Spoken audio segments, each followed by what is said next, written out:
중국, 친북이라고 말할 수 있을 것 같은데요. 제가 경험한 바 북한에 대해서 호의를 갖지 않은 작가가 없습니다. 또한 대한민국을 일으킨 이승만, 박정희 대통령에게 적의를 갖지 않은 작가도 저는 만나보지 못했습니다.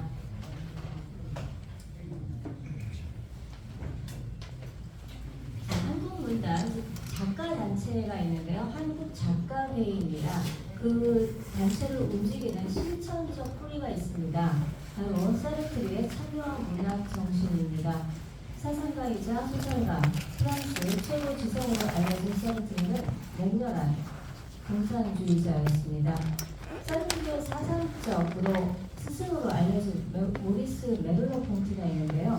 이 사람은 마르크스 추종자입니다.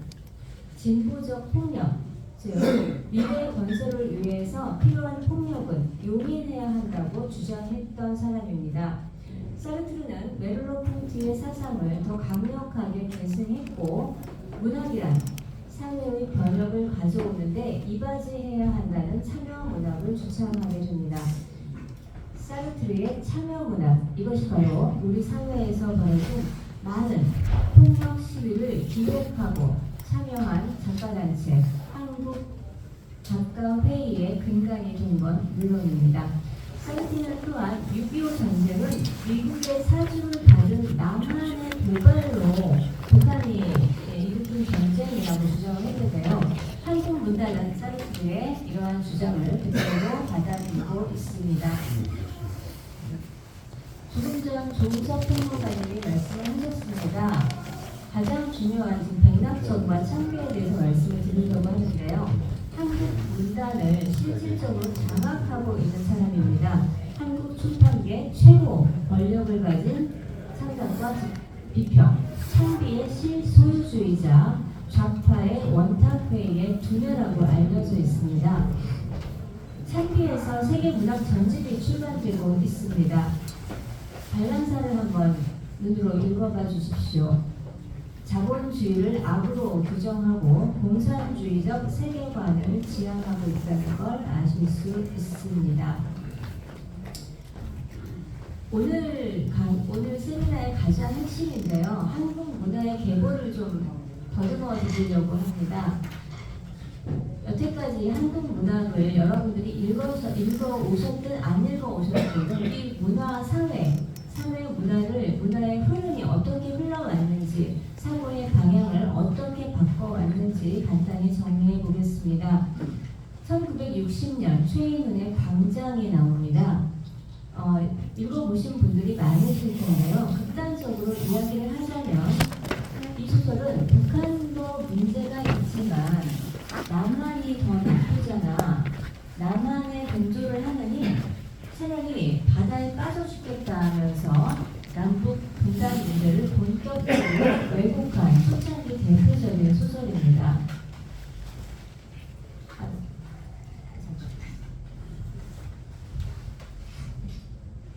그리고 1978년에 조세희의 난쟁이가 쏘아올린 작은 곰이 나옵니다. 산업화, 자본주의는 악이라고 문학적으로 규정하는데 성공한 소설입니다.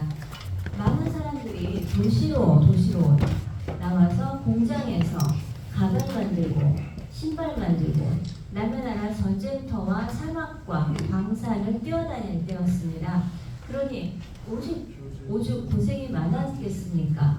그래도 희망이 있었습니다. 그러나 산업화에 의한 빈부차, 그로 인해 소외된 빈민층에 대한 연민을 확대시키고 자본주의는 악이다, 본질주의는 혐오해야 한다는 의무감에 불을 지른 소설이 바로 난소공입니다. 자, 그 유명한 태백산맥이 1986년에 발간되었습니다. 박정희 대통령 서거와 12.12, 5.18을 겪으면서 우리 사회는 독재 정권 프레임을 넘어서 민주화 투쟁이라는 소용돌이로 빠져듭니다. 그 가운데 태백산맥은 반공 사상으로 무장되어 있던 대한민국 국민의 사고 체계를 완전히 무너뜨립니다. 공산당은 나빠에서 전쟁이 나쁜 거야로 바뀝니다. 내가 나쁜 게 아니라 형제끼리 싸워야 하는 전쟁이 슬픈 거야로 사고의 방향을 바꿔 놓은 것입니다. 같은 민족이라는 친북 정서, 한 피줄을 갈라놓은 것이 미국이라는 반미 정서를 보편화시켰습니다. 반공에서 반전으로 사고체계를 바꿔 놓으면서 반공사상을 아주 낡고 부끄러운 것으로 폐기 처분하는 데 성공한 소설이 바로 태백산맥입니다. 이후 작가는 아리랑으로 반일 감정, 한강으로 대한민국 자체를 부정하는 것이 지성인의 상식이라는 틀을 탄탄히 구축해 놓았습니다.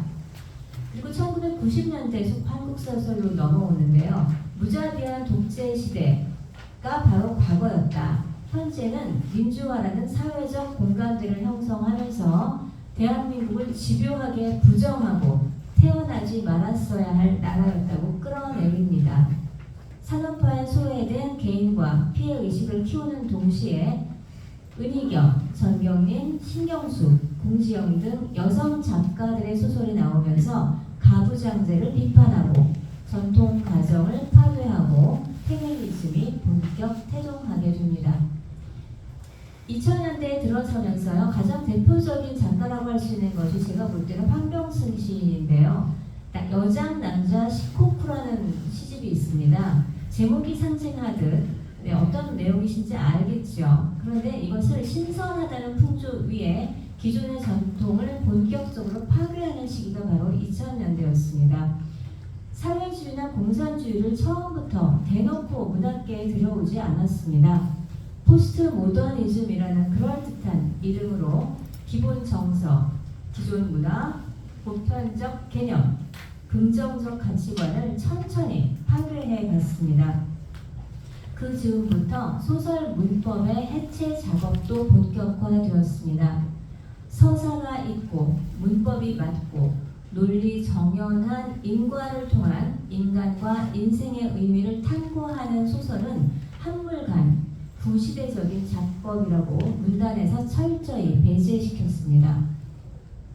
인과와 기승전결을 가진 스토리를 배제하고 문법과 서사를 파괴하고 좋은 것과 나쁜 것, 거짓과 진실을 뒤섞어 놓은 상태에서 오직 부정적 감성만을 채워놓은 한국 문학이 가져온 가장 큰 해악은 개인의 사고 능력 상실입니다. 문법이 없으니까 술술 읽히지 않지요. 인과나 기승전결이 없으니까 추리할 수도 없습니다. 스토리가 없으니까 재미가 없습니다. 이러한 현상은 소설을 읽었던 독자의 수를 현저히 감소시켰고 책을 읽는다 하는 독자들조차 무슨 소리인지는 잘 모르겠는데 평론가들이 좋다고 하니까 라면서 자기 생각 없이 작가의 주장이나 평단의 세서를 따라갈 수밖에 없도록 만들어 놓았습니다. 2010년 이후에는요, 철거민의 고통을 그린 황선의 백의 그림자, 정유정의 7년의 밤과 같은 소설을 통해서 사회 불안, 공포, 분노를 아주 집요하게 이야기하는 소설들이 주목받았습니다. 너 무섭지? 화나지? 널 그렇게 만든 게 자본주의야. 독재 보수 정권이야. 그러니까 분노해. 우리 함께 부숴버리자. 그렇게 분노 정서를 키웠고 세월호 촛불 집회의 불씨를 지폈습니다.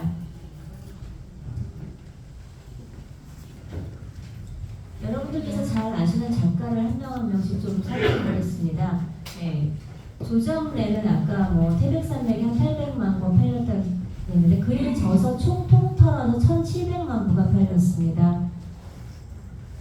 그렇게 하고 오른쪽에 황석영 너무나 잘 아시죠? 이름은 모르시는 아마 분이 없으실 텐데 1989년부터 1991년 사이에 북한의 미립국에서 김일성을 7차례나 만나면서 25만 달러의 격려금도 받았습니다. 그래서 이 사람은 김일성이 을지문덕이나 세종대왕보다 위대한 인물이라고 칭송하는 사람입니다. 국가보안법으로 구속됐는데 김대중 정부 때 특별 사면되었습니다. 황석영이 그런 작가입니다. 네. 그다음에 너무나 잘 아시죠? 공지영. 근데 뭐 정치적인 얘기는 관두겠습니다. 근데 이 사람 되게 재미있는 게요. 20명을 살해한 그 유영철 아시죠? 네, 연쇄살인범인데 이 사람이 시체를 훼손할 때 반젤리스의 콜럼버스라는 음악을 틀어놓고 했답니다. 근데 그것을 묘사를 하면서 그가 굉장히 예술적인 재능이 뛰어난 사람이라고 이렇게 묘사를 하고 있는 그런 글을 네, 청소년들이 많이 읽는 책에다가 실어놓기도 했습니다. 다음에 섬진강 시인으로 불리는 뭐 김용택이나 특통령이라고 불렸던 이회수 모두 좌파 세계관을 가진 작가들입니다. 여러분 김진명 하면 이름 잘 모르시겠지만 무궁화 꽃이 피었습니다 라는 소설은 아마 기억하시는 분들이 계실 거예요. 그런데 이것도 자칫 우파 소설 아닌가라고 착각을 하실 텐데 아닙니다. 반미 반일 정서를 기반으로 해서 남과 북이 합작해서 핵을 개발한다는 아주 이상한 내용입니다. 자, 그 다음에 뭐 다들 잘 아시는 안도환 도종환이 있습니다. 설명 안 하고 넘어가겠습니다. 자, 보수 작가들 잠깐 지금 서운한 이야기를 좀 하겠습니다. 여러분들께서 많이 훌륭하다고 생각하시고 네, 존경하시는 분들도 계시는데요. 일단 그 이문열 작가와 복거일 작가는 보수 작가의 대표인데 뭐 탄핵 이미 지나간 거지만 탄핵 때 하야하라는 이야기를 가장 먼저 하신 작가들 분들이시고요. 그리고 이번 노벨상에 대해서도 이문열 작가는 무조건 환영한다 이렇게 말씀하셨고 또 복거일 작가도 뭐 그 선진국으로 진입하는 쾌거다 그러면서 좌우 구분 없이 4.3이든 5.18이든 문학에 들어간 거는 우리가 받아들여야 한다라고 말씀을 하셔서 저라면은 만약에 이 두 분이 또 다른 말씀을 해주셨다면 어땠을까라는 생각을 좀 해서 아쉬운 부분입니다. 그 다음에 좌우 구분 없이 정말 많은 사랑을 받는 작가가 바로 김훈 작가인데요. 김훈은 그 우파가 전혀 아닙니다. 네, 절대 아닙니다. 네, 촛불에서 희망을 보았다고 말했던 작가이고요. 태극기 집회 참석자들은 배고픈 시절에 대한 두려움을 가진 사람들이라고 폄하했습니다. 그리고 무엇보다 그가 가장 존경하는 작가는 바로 조정래와 황석영입니다. 여러분 작가와 작품은 따로 떼어서 생각할 수 없습니다. 작품은 작가를 뛰어넘을 수가 없습니다. 작품은 곧 그 작가의 정신세계, 이념과 가치관을 그대로 담아냅니다.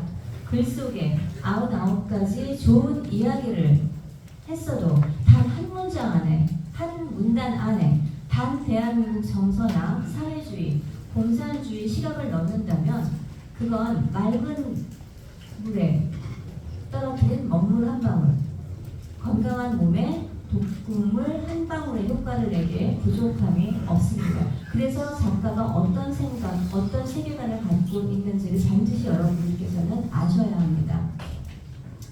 여러분들께서 가장 궁금해하시는 이제 한강으로 넘어가겠습니다. 진보로 가장한 종북 좌파가 점령한 문단은 꾸준히 스타를 키워왔습니다. 가장 큰 힘을 가진 출판사는 물론 창비지요. 그들이 처음 키운 스타가 한강 이전에 있었습니다. 바로 신경숙입니다.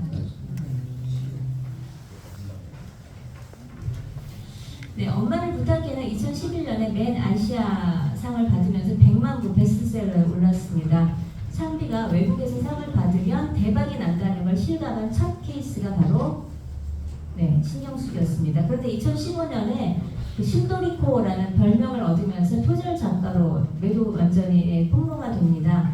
백낙천까지 나서서 진화 작업을 했는데 불을 끄지 못했습니다. 그 다음에 키운 것이 바로 광주의 딸 한강입니다. 네, 맨부커 인터내셔널 상을 받았는데 번역성이라고 할 수 있죠. 근데 그 해에 마치 우리나라에서는 본상을 받은 것처럼 대대적으로 홍보를 하면서 한강의 몸집을 키웁니다. 그런데 실제 그때 맨부커상 수상한 사람은 미국 작가 폴 비티였습니다. 근데 아무도 몰라요. 네.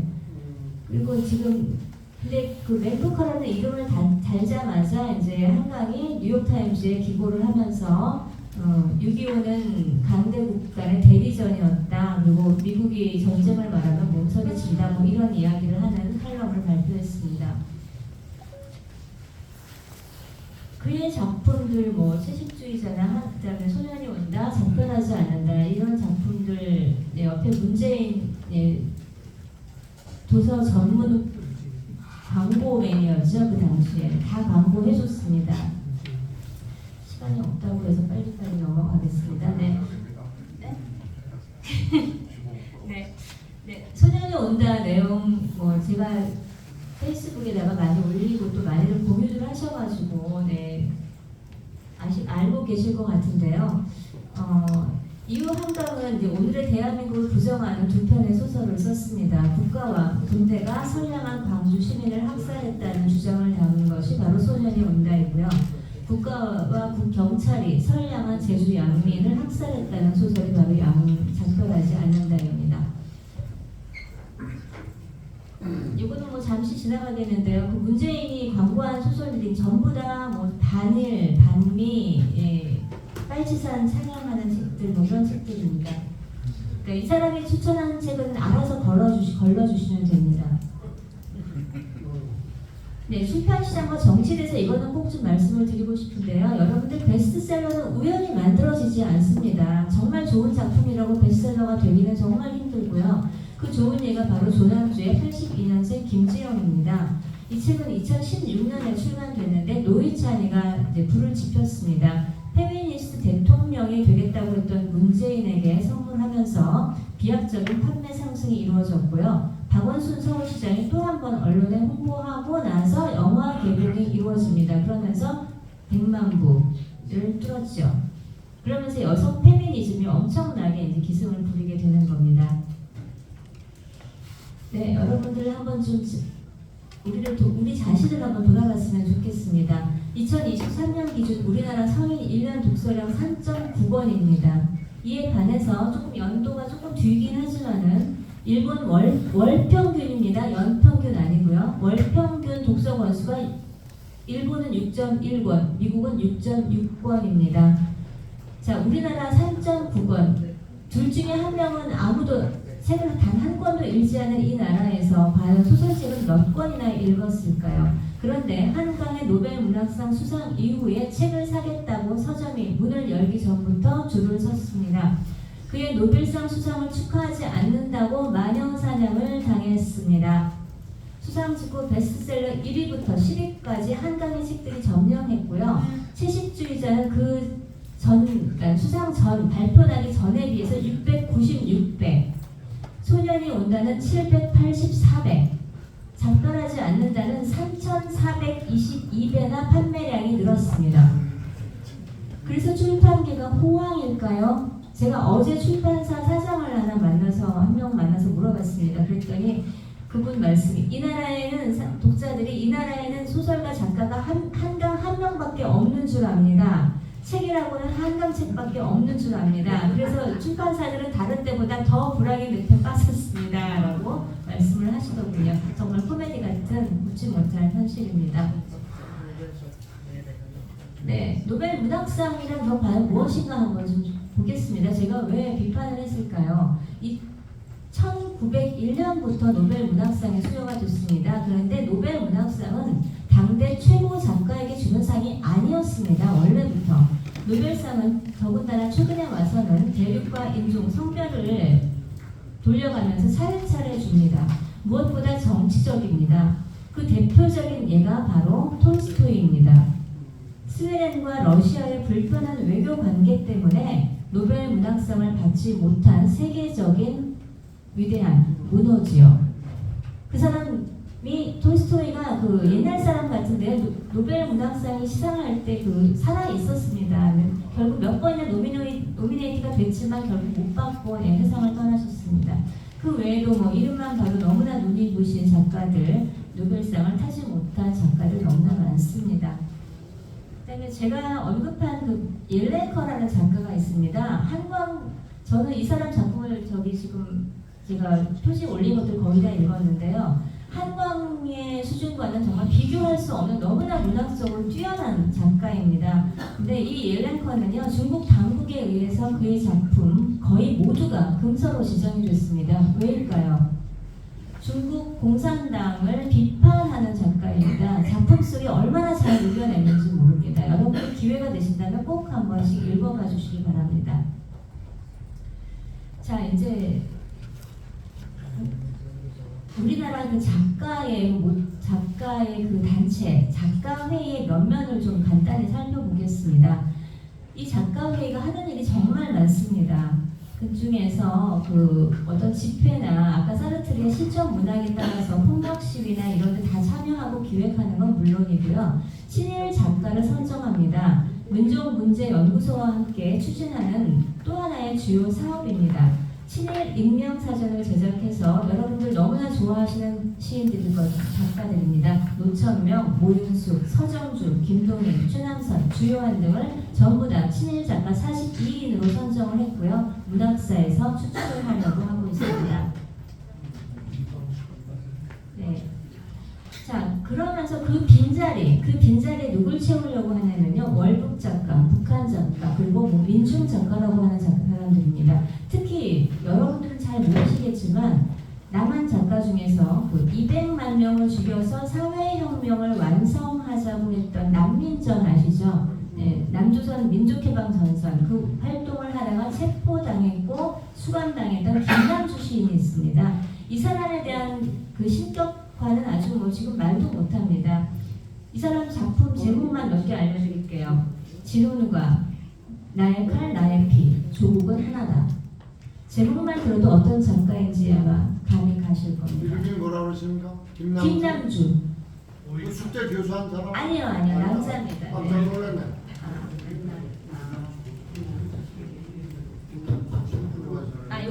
요 사람입니다.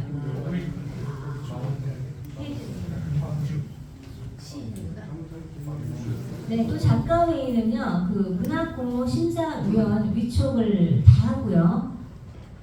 청소년 100일장, 청소년 권장 도서도 선정을 합니다. 최근에 노벨 문학상은 축복이라는 공식 입장을 내놓기도 했습니다. 그러니까 심사위원 위촉을 다 이쪽에서 하기 때문에 그들의 그 인연과 다른 작품을 쓰는 작가는 등단할 수가 없고 살아남을 수도 없고 배겨낼 수도 없습니다. 왜 문학이 자꾸만 좌편향되는지 아십니까? 4.3과 5.18에 찬성하지 않는 문학과 작가는 왜 살아남을 수 없을까요? 4.3 평화문학상이 2013년부터 제정이 됐고요. 5.18 문학상이 2016년부터 제정됐습니다.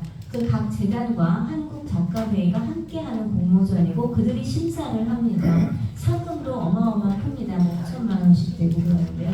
작가 지망생들, 기존 작가들이 어떤 글을 쓰고 싶을까요? 네, 글씨가 좀 작지만은 일단 그냥 작가회의가 낸 성명서들입니다. 홈페이지에 나와 있는 건데요. 제목만이라도 보신다면 한국문단의 그 현실, 정치에 얼마나 많이 개입하고 있는지, 작가회의 실태가 어떤지 잘 아실 겁니다. 네, 거의 다 끝나갑니다. 네. 근데 출판계, 작가, 이런 문제가 아니라 서점 유통 자체도 또 좌파화가 되어 있습니다. 그 알라딘, 교보문고도 호남 기업이라고 잘 알려져 있죠. 그리고 그 인터넷 서점이죠. 알라딘은요. 조유식이라는 사람의 소유인데 이 사람 평양 가가지고 김일성 만나고 받은 40만 달러로 민혁당을 창당했던 사람입니다. 물론 전향했다고 하고 반성문도 썼다고 합니다만, 네. 그 다음에 예스24시도 알라딘의 고모부의 소유입니다. 그러니까 다 연결되어 있습니다. 옆에 그 사진은 평상책방입니다. 아시죠? 그리고 그 2017년에 대선 공약 제안 성명서를 낸 도서출판 관련 단체들입니다. 그들의 세력을 확장하기 위해서 출판진흥기금 5천억 원 조성, 공공도서관 3,000개로 확충하자는 내용 등을 담은 10가지 정책을 그 당시에 제안했습니다. 전국 학교 도서관, 지역 도서관 모두 하나의 기치 아래 움직이는 단체들입니다. 그래서 저들이 책을 내면 국민 세금으로 도서관의 도서 구매가 이루어지는 시스템이 작동을 합니다. 많은 기업도 의무적으로 압력을 받아서 도서를 매입해 줍니다. 베스트셀러에 올랐다는 방송 언론의 홍보가 뒤따르고 정치인이 광고해주면 일반 독자의 구매 폭발로 이어지는 것입니다. 하물며 노벨 문학상 수상이겠습니까?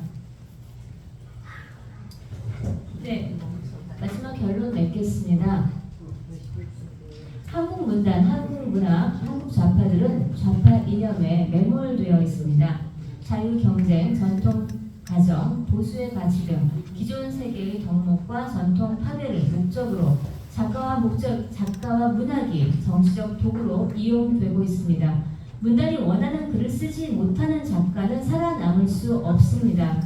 그 결과 한국 문학은 재미와 감동을 상실했고 독자를 잃었습니다. 문학이 죽은 사회에선 자기 개발서와 거짓말이 가득한 정치인들의 회고록만 팔립니다. 반일한다면서 일본 책은 또 열심히 번역해서 출판합니다. 오늘 드린 이야기를 수년 전부터 제가 기회 있을 때마다 들어봤습니다. 그때마다 나라가 다 뒤집어지게 생겼는데 문학이 뭐가 중요하냐는 질문을 반드시 받았습니다. 코앞에 이슈만 집중하는 사이에 저쪽 진영은 국민 눈치 안 보고 수십 년 장기전을 세우고 문화예술을 이용해서 꾸준히 대한민국을 무너뜨려 왔습니다. 그리고 노벨 문학상으로 지금 최고 정점에 올라 책 읽지 않는 독자들의 축하와 지지까지 받고 있습니다. 작가의 모든 활동이 정치적일 수밖에 없다는 조지 오웰의 말은 옳습니다. 그러나 정치적인 것과 정치 선동에 앞장서는 것은 다릅니다. 너무나 오랫동안 너무 깊이 독자의 의식과 우리 사회를 부패시켜온 현재의 문학 권력은 스스로 정화할 수 없습니다. 독자는 어떤 작가가 어떻게 정치 선동을 하는지 알고 외면하고 비판해 주셔야 합니다. 물론 작가 한 사람 한 사람이 깨어나야 하고 좋은 작품을 써야 하겠지만 아무리 좋은 책을 써도 지금의 시스템에서는 책을 내줄 출판사가 없습니다. 출판해도 판매할 길이 없습니다. 명예도 없고 생계도 없고 막막한 이 진영에 어느 작가가 줄을 서겠습니까? 그래도 여러분들께서는 사회주의를 지향하는 정치적 나팔수가 되는 작가 대신에 어떤 고난에도 절망하지 않고 삶의 의미를 찾아내는 소설, 인간의 척추를 꼿꼿이 세우는 대견한 주인공을 그리는 작품, 그러한 작품을 쓸 수 있는 작가를 찾아서 격려하고 성장시켜 주셔야 합니다.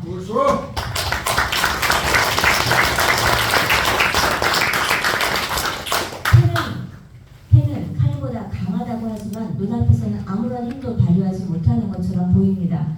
그런데 얼마 전에 박정희 대통령 생가가 있는 구미에서 관내 7개 도서관과 출판사에서 노벨 문학상 수상 기념 특별 전시 및 낭독회를 기획했다고 합니다. 그런데 시민단체와 지역 언론이 이를 비판하고 잘못된 것을 낱낱이 알려서 결국은 모두 다 취소시켰다고 합니다.